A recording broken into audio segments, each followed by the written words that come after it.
Tesaunis, please start us off. What were you guys talking about? Hello. We are firm, strong believers that all services need the same equal amount of love. And I think it's very obvious in some of the services that we do. So, for example, we had a lady call up and she said, "Are you the people that prepare the food?" Because we do meal service on Friday and Saturday, where people go out and hand food to the people that are out that are struggling. And so a lady called up and said, "Are you the people that prepared the food?" And we said yes, and we're always a bit hesitant because you think, are they calling to complain? And her response, our response was, yeah, that's us. And so she said, because I could really taste the love. Oh, wow. Great. And so you think it just puts a bit of a spin on the services. So yeah, love is important in all.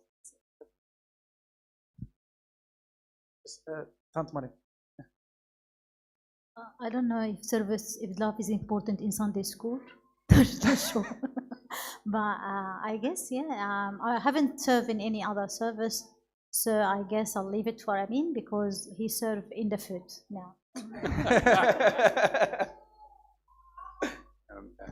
No, I think we cannot specify love for a certain service. Service equal love. Whenever there is a service, it has to be done by love. We cannot specify this service needs love and this service doesn't need love. Service equal, this is the main principle or the main character for service is love. Thank you so much. I think something that we can take away from that, service equals love. So nice and simple. Service equals love. Thank you so much. Okay, so far do we have any disagreements, any final comments? Okay, we'll start going through once again. If you have a disagreement or if you want to maybe make something more practical that's too conceptual, feel free at any time. But I think, as we said, and similar to the first one, I could be working in the food truck and I make the most amazing burgers. All right, but when someone comes and approaches me and says, "Hey, I didn't get my order," and you say, "Get out of here," or you say, "Too bad, you're not getting it," all right, my service has failed. Those burgers could be so good. All right, those burgers could be beautiful. All right, at the end of the day, better we don't have burgers and we have a servant who is an imitation of Christ than for me to get beautiful burgers. And I think that's very important, that first and foremost, you are a reflection of Christ. You are there to love. The goal of every single servant is to love first and then do your tasks after. Okay? By way of love, your tasks will be completed anyway. Okay? So to serve is to be Christ. And this is something that is very, very beautiful that I think because we hear of it so many times, we kind of forget. But Christ says, "For who is greater, he who sits at the table or he who serves? Is it not he who sits at the table? Yet I am among you as the one who serves." It doesn't matter how great you are. God is the greatest of all time, and he is the one who serves those sitting on the table. And he washed the feet of the disciples. So our goal of every service is to become Christ-like. Unfortunately, we have a bit of this problem, okay, is that we have a low standard. Why? Because I told myself this very, very awful, disgusting line. This is the line I hate the most, okay? We have no intention of being Christ-like, not because we don't think we should strive for it, but because we say this line that, "Oh no, I'm not Christ." You know, you get angry and you yell at someone, and then you say, "Well, what are you doing? How come that's happening?" I'm talking about myself. I get angry, I yell at someone. Why am I doing that? "Oh, you know, I can't. No, I'm not Christ. I can't be Christ-like." Not everyone can be a saint, and we say that awful line. Can be a saint. We're not all Christ. Okay, and then what do we do for ourselves? What we've just said is I've put a stamp of approval on my poor reflection of Christ, and I've said, well, I have no intention of achieving sainthood. I have no intention of becoming Christ-like. Well, then why am I serving? Okay, we are not saying our goal should never be that, you know, unless I'm going to be 100% Christ-like in everything that I do in service, not to serve. No. But the goal should always be that at all times I am aiming for the perfection of Christ. So I'm constantly working on myself. There is that constant struggle to be more Christ-like. That's very important to understand, because later on, as we talk about when we enter into problems in service, you will stop seeing them as problems and you will start to see them as opportunities. But we'll get to that. But first and foremost, please, never ever tell yourself, we can't all be like Christ. We can't all be like St. Paul. We can't all be saints. All right? Never allow your perceived inability to impact your striving for that goal. Okay? No matter what, you should be always striving for the goal of perfection. But if we're not even allowing ourselves to believe that it's possible, then I'm never going to come close. And if anything, I'm just going to permit the wrong things that I do in service. All right? Every single one of us is here at church because we share a common goal. All right? And if you're in church and you don't share this common goal, there's a bit of a misunderstanding of what church is. Our common goal across the board, servant or not servant, is to become Christ-like. Correct? That is our common goal. By way of being here, I have made it very clear, I do have the intention to be Christ-like. If that is the case, okay, then every day I am working towards that goal. So that when I have issues in the service, when I find that I struggle with people, or I'm struggling in the service, what do I measure myself against? What is the standard that I measure against? It's Christ. But I should never say the line that not all of us can be Christ-like. Okay? So don't have a low standard for yourself. And understand that it is a blessing to serve, because when we serve, we are imitating Christ. Christ came to us as the one who serves, and so to just say the word that I'm a servant, I am receiving the blessing of becoming like Christ. There's a very beautiful story. 100% you have heard of it. It's a very common story, but I'm going to say it again because it's my favorite story. Every time I hear it, I get a smile. So Abuna Bishoy Kamil. Abuna Bishoy Kamil is obviously amazing when it comes to service. All right. So as he was serving, he used to take a particular route from his house to the church on foot. And there was a boy who wasn't Christian, of course, and he would sit on his balcony. Okay, and as Abuna Bishoy would walk past, he would like maybe swear at him and then throw orange pills at him. Okay, and Abuna Bishoy would walk past every time. Yeah, many of us already know the story. Okay. And then apparently, Abuna Bishoy could have very easily changed his route to church. He did not have to take that route, but he continued to take that route to church and, cop the abuse of the orange pills and to throw and receive the insults from this young boy. Okay, but he never got upset by it. And then one time, and he always had this idea that whenever he received abuse, there was another time that he once got spat on, like the Muslim would spit on his galabia, and he never saw it as something negative. He saw it as an opportunity to share in the suffering of Christ. But one day he was going to church, and this boy's not there. And he was a bit confused. So he goes inside church, all right, and then comes back after, and then he goes and knocks on the door of the apartment, goes into the house and asks the mum, where's the boy that's always sitting there? And she says, oh, he's been very sick. Okay? And they says, oh, can I come in and visit him? So he went in and visited him, and he said, how are you? I missed you. I haven't seen you in a while. And then he said, if you allow me, I have a present for you. And the boy said, okay. And the present was oranges. And he gave him a gift of oranges. And I think it's such a beautiful story because it really shows us that your standard for service should not be, I am a good servant when it's easy, or I am a good servant to those who deserve to be served, or I am a good servant to those who make me enjoy service. Abuna Bishoy didn't have the idea that I was serving the Coptic youth, or I was serving the Coptic congregation, or I was serving the ones who desired to come to church. He was already a giant serving everyone in church. He said, let me serve the ones outside that hate me anyway. Okay? So what does that tell you? Is that he was not effective. He was not simply effective at completing his tasks. He was not effective at completing his jobs. What was he effective at? Being a reflection of Christ. And therefore his service was service to everyone. It wasn't just service to the churches. And that answers the first question. That it's not about effectiveness in completing tasks. If we were simply effective at completing tasks in this church, then yeah, we might be a light, but we will be that light that is hidden. You've hidden under a basket. All right. Our true goal is to be like Christ in everything that we do, and then we are a light that shines to the world. Yes. Yeah.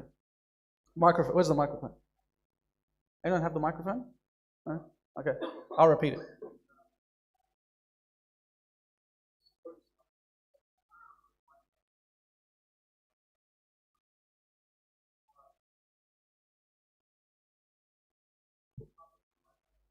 No. Hmm.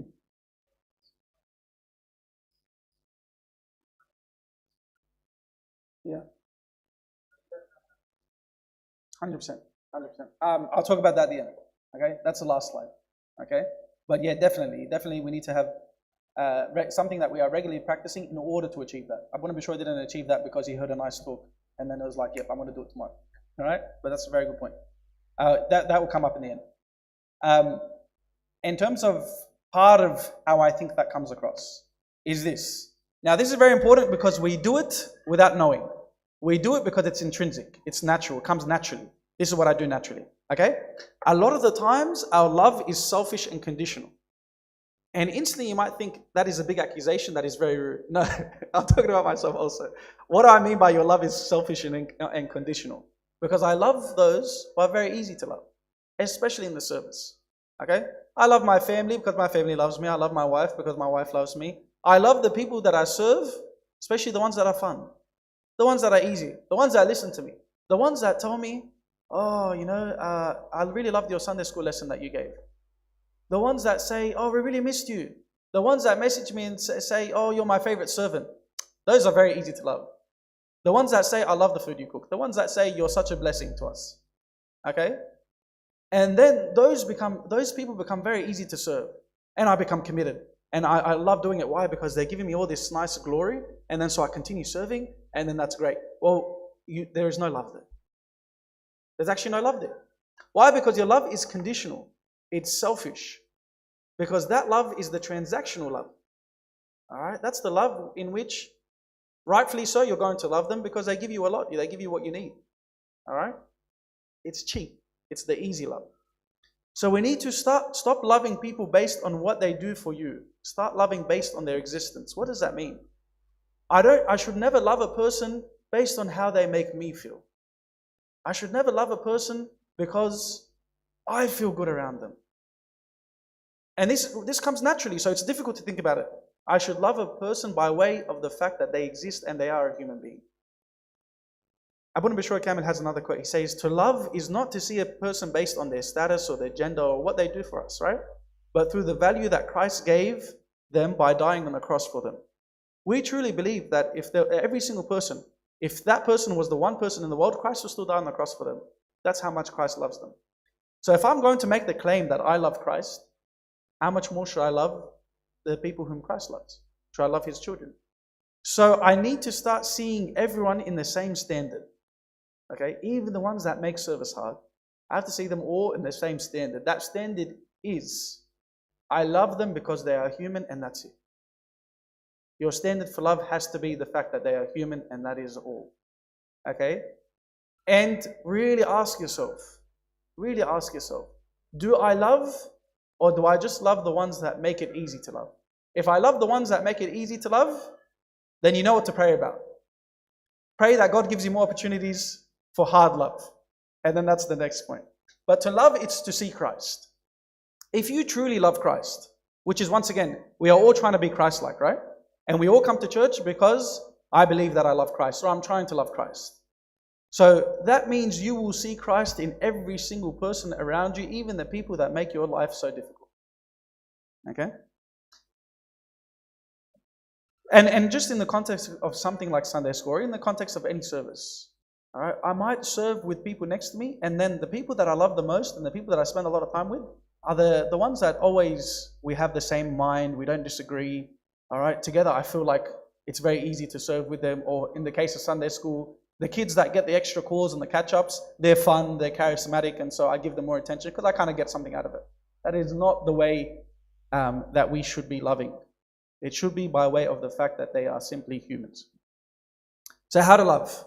Okay, go back to that idea. You must truly see Christ in everyone and everything. As St. Paul says, but Christ is all and in all. Christ is all and in all. That's why I think it's also in the book of James. He says, if you hate anyone, you don't love Christ.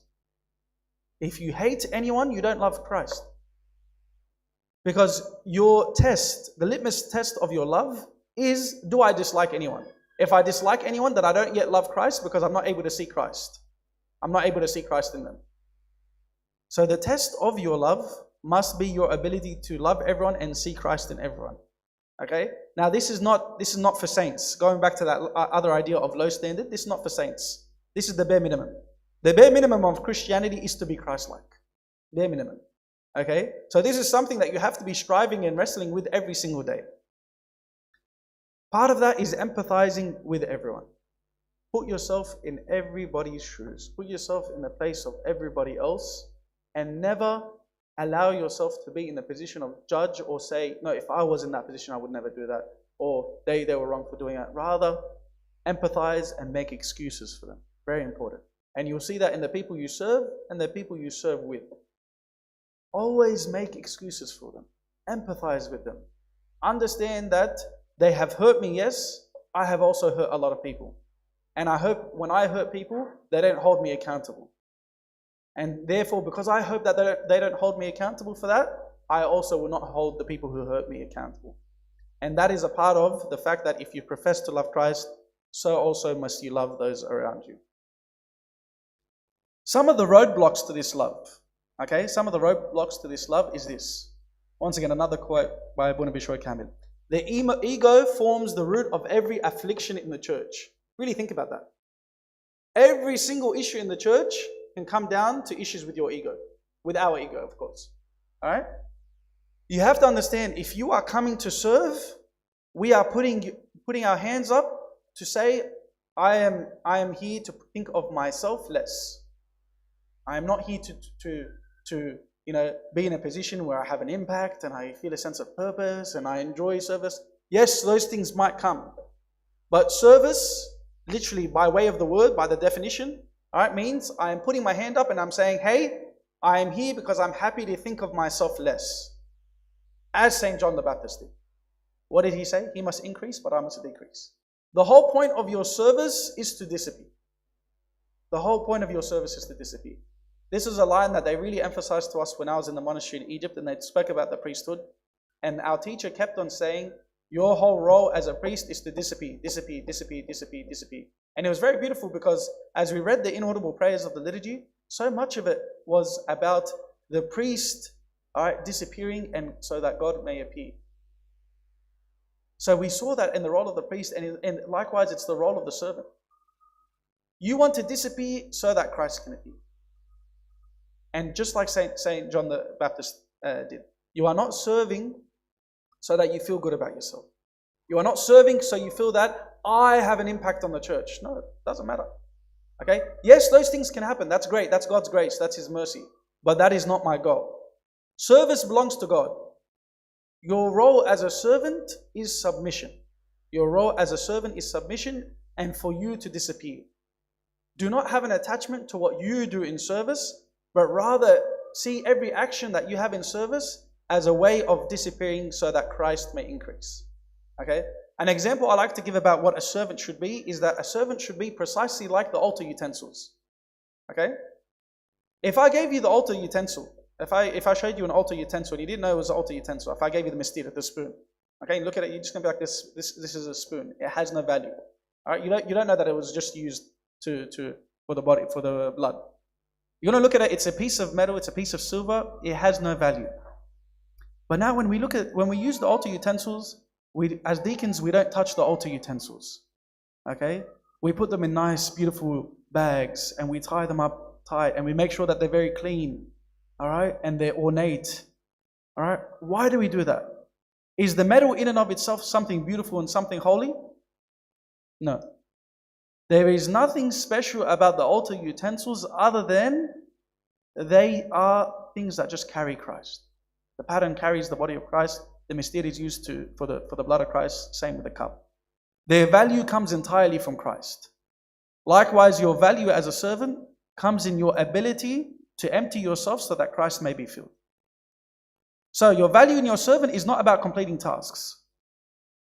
Just like the value of the mystère is not about, it's gold or it's metal. The value of the pattern is not that it's gold or metal, it's ornate. It has no value without the fact that the body of Christ sits on it.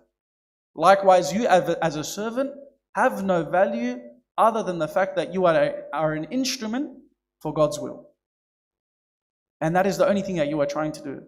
So the effectiveness of your service is not the completion of tasks, but it's rather how much you have emptied yourself so God can come and fill you for the sake of the service. All right? So actually, if you want to be an effective servant, you have to do less and God has to do more. You have to empty more of yourself so Christ may fill you more. So on that point, all right, and we've gone on for a while, so this will be our last point before we go and keep just the last ideas. So service is not about you. As Abuna Bishoy Kamil said, the biggest issue is ego. Service is not about you. It sounds harsh to say, but it's absolutely not about you. You are the last person you should be thinking about when it comes to service. It has nothing to do with you.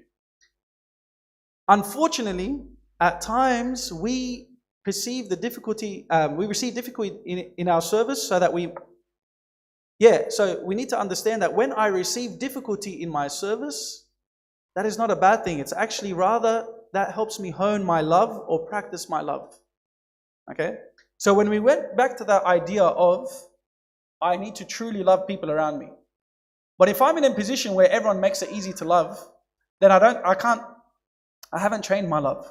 I don't know if I have the love of Christ in me. So what does God do? He gives me the blessing and the opportunity to serve with people who disagree, or to serve people that are hard to serve. When God gives me that blessing and that opportunity to serve with people who are difficult, or to serve with people that are hard to be served, He has given me an opportunity to really test my love. So, right now, instead of us as servants thinking, this service is difficult because the person I serve with, he always disagrees with me and he makes it hard. Or this service is difficult because all the kids that I serve don't listen to me. Rather than seeing that as a bad thing and something that is impeding our progress to the service, see it as God has placed an opportunity for me to practice true love, to practice active love, not to practice the love that is easy. Because if you served with people who agreed with you, just like the tax collectors, as Christ says, just like the evil people, all right? I love them, they love me, nice and easy. I serve people that are easy to serve, they give me praise, it's easy, okay? The worst thing you can have in church, this is what I believe is true, feel free to disagree, is everyone sharing one opinion. If everyone's sharing one opinion, then number one, you get no new ideas, okay? You get no growth. But we also receive no opportunities to love when it's hard to love. And so our love remains untested. It remains without fruit. Through disagreement, God gives us the opportunity to practice our love. Something that really fascinates me about Pope Kyrillos is that Pope Kyrillos, and this is in Father Dan's book, The Silent Patriarch, Pope Kyrillos surrounded himself with bishops and priests who disagreed with him and who really pushed him on every decision he made. And those are the people he surrounded himself. It was said that if you came and you gave praise to Pope Kyrillos, he was not interested in you. You come and give him praise, not interested in you. If you wanted to work closely with him, okay, and you gave him a lot of praise, not interested. He won't give you the time of the day. If you were a person who would criticize every decision he would make, he'd bring you close, which is interesting, right? Something that nowadays, that's the opposite of what I'm thinking about. No, I need someone that I can work with, make it easy for me, and then so that way the service can be crazy. No. All right? When Pope Kyrillos passed away, all right, they looked through his belongings. They opened the drawers and they found all these letters. Okay? This is less about service and more about his own personal humility. They opened the drawers and they found the letters that he received from a congregation and priests and maybe some bishops. All the letters were negative, swearing at him, insulting him, swearing at him, and they were awful letters. Those were the letters that he decided to keep and put on his bedside table. Okay? So his humility was really obviously, of course, Pope Kyrillos at a very high level, but what I find very fascinating is that he did not allow himself to serve with people who just said, of course, say it, yes, whatever you say. He very much encouraged people who would disagree with him. And there are moments in which the people he disagreed with, they might have had a disagreement, but afterwards he came and he said, you know what, you're right. And he would say, forgive me. And the patriarch would do matanyas to these people who were priests and people who were other bishops, etc. So rather than seeing people who disagree with you in the service, or rather than serving people who you feel that make it hard to be served, as a negative. View it as an opportunity in which Christ has placed something in my life and said, here you go, I want you to level up your love. Only then are you going to understand the true love. So if you have that perspective of, okay, well now I want to test my love. And I want to see, is it actually active love? Is it true love? All right? By the way you're going to do that is assess how you deal with the people you disagree with. Assess how you deal with the people who make it hard to be served. Only then are you going to test your love. Okay? There is a very beautiful character in a book I really love. It's by Dostoevsky, the brothers Karamazov. Okay, there's a character in that book called Elder Zosima. He's completely fictional, okay, but he has a very, very beautiful quote. One time, a doctor comes up to him, and he's an Orthodox monk. One time, a doctor comes up to him, and he says, I love mankind, all right, but I absolutely hate humans. They've started to frustrate me. I truly love mankind, and I'm a doctor as by way of service, because I want to help people. He says, but I'm starting to really hate human beings. They frustrate me, and they hate me, and they just make me hate them every day. Okay, and he says all these stories of which human beings are difficult. Okay, and then Elder Zosima tells him something that's very interesting. He says, never be daunted by your own lack of courage in the attainment of love, nor be over-daunted even by your bad actions in this regard. I regret I can say nothing more cheerful to you. Listen to what he says about this. For in comparison to fanciful love, and you can define fanciful love as the type of love that is very easy. The people who make it easy in service, the people who love me, the people who give me praise, very easy to love them. That's fanciful love. He says, as opposed to fanciful love, active love is a cruel and frightening thing. Very, very important. Active love is very difficult. It is a cruel and frightening thing. Fanciful love thirsts for the quick deed, swiftly accomplished, and that everyone should gaze upon it. All right? When we have fanciful love, that is the love in which, people give me praise, I do a quick deed, I serve, everyone sees that I served, gives me praise. Okay? In such cases, the point really is reached where people are willing to give their lives just as long as the whole thing does not last an eternity but is swiftly achieved. As on the stage and as long as everyone is watching and praising. Active love, on the other hand, so fanciful love is about people seeing me and people giving me praise, and I get attention for this. Active love, on the other hand, involves work and self-mastery, and for some it may even become a whole science. Okay? And his overall message is that active love is something that should be very difficult.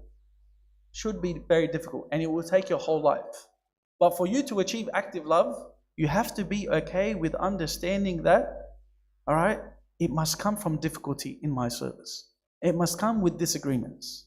It must come with people who are difficult to serve. Only then can I achieve active love. Successfully having every single person in a service agree with you and every single person being easy to serve means that you have no opportunity for active love. So our key points: to constantly thrive, to love all unconditionally, and do not be deterred by perceived failure. Never have the idea that I'm going to fail being having active love, or I'm going to fail being Christ-like in my love, so therefore I shouldn't attempt. Makes no sense. Okay? If we all thought like that, we wouldn't be at church. Thank God for the servants. This is really important, that you thank God for the servants or the people who make it hard to love them. They are the only way we can perfect our love. And that changes our thinking, right? If I have no one next to me that makes it hard for me to love, no one next to me who makes my service difficult, I have no way of perfecting my love. And then that way, and then by way of thinking in that perspective, I start to love them because I'll start to see them as a blessing, even in their difficulty. I'm like, hey, you're an opportunity for me to get better at my love, therefore I'm going to love you because of that. Seek always to empathize with those around you and make excuses for them, considering them always as a child of God. And to answer the question of where do I begin? All right? I believe the most important thing for you to have that standard and not to fall into that weak standard of I can't achieve it, is to have the message of the gospel constantly on your mind. The message of the gospel constantly on your mind. When I was ordained a priest, I received very, very beautiful advice. The advice was constantly read the Gospels. Constantly read the Gospels. if we are constantly reading the Gospels, I believe that that should be our basic standard for all servants. If we are constantly reading of the Gospels, then in our hearts will be written the gospel message. If I truly know the gospel message at all times, okay, then I know how Christ would respond. I know what is expected of me. I know the standard.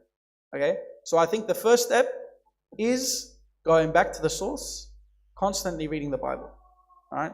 I think I've developed an idea. I don't know if this is universal. I guess the fathers you can ask them after. But I think in our Bible reading, we should always be reading a section of the Gospel. Even if we're reading the Old Testament, still read the section of the Gospel and then go back to read the Old Testament. The Gospel reading should be something that we're daily doing all the time. Gospel, Gospel, Gospel, Gospel. Even if we're reading other sections of the Bible, we are constantly reading and filling ourselves with the message of the Gospel. And glory be to God forever, amen. That's all from me. I don't know if I've gone over time, but if there's any disagreements, feel free. If there's any agreements, I'm not interested. Thank you.